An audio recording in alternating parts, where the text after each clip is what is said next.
وزي ما عودناكم تغطيه حصريه لقناه سادة الملاعب لدوري ابطال مصر، والنهارده في سهره رمضانيه واجواء ممتعه هنا من مركز شباب السلام ثالث، ومعانا بقى نجم مختلف عن العاده وهو المدير الفني لفريق النجوم فيوتشر. اهلا وسهلا بيك، تعرف بيك؟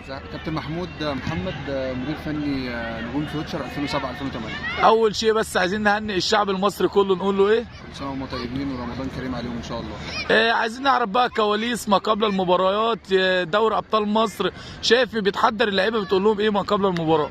والله هو ان يعني البطوله كويسه جدا، الاولاد النهارده جايين يستفادوا، الماتشات اللي فاتت برده جايين يستفادوا. شايف ان البطوله فيها تنظيم كويس، حكام مستوى كويس جدا.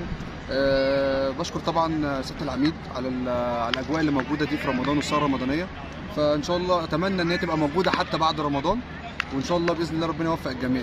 شايف دوري ابطال مصر احتكاك كويس الاولاد استفادوا من خلاله، يمكن انت اول مباراه يمكن فيها اخفاق 1-0 مع انها كانت فرقه كويسه جدا، ثاني مباراه تعادل، ثالث مباراه النهارده. شايف النهارده دوري ابطال مصر الاحتكاك بتاعه كويس الاولاد استفادوا من خلاله؟ طبعا جدا، لان اللعيبه اللي موجوده كلها لعيبه يعني هم لعيبه الموجوده اللي معانا لعيبه اكاديميات، بس اللعيبه اللي احنا بنلعبها لعيبه انديه. شايف ان هم لعيبه على اعلى مستوى جدا، طبعا الواحد بيستفاد واللعيبه عندي بتستفاد. فانا شايف ان انا موضوع السن والكلام ده، يعني انا شايف ان البطوله منظمه على اعلى مستوى، اللعيبه بتستفاد كلهم.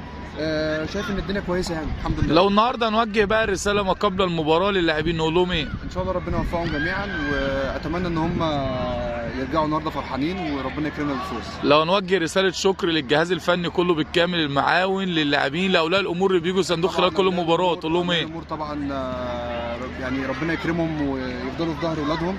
وطبعا وجه رساله للكابتن احمد الشيخ رئيس الاكاديميه ورئيس الشركه، ان ربنا ان شاء الله يكرمه، واحنا طبعا موجودين في ظهر الولاد، وباذن الله نقدر نعمل حاجه كويسه معاهم. سعيد بلقائي معاك، وانتظرونا وتغطيه حصريه لقناه سادة الملاعب لدوري ابطال مصر.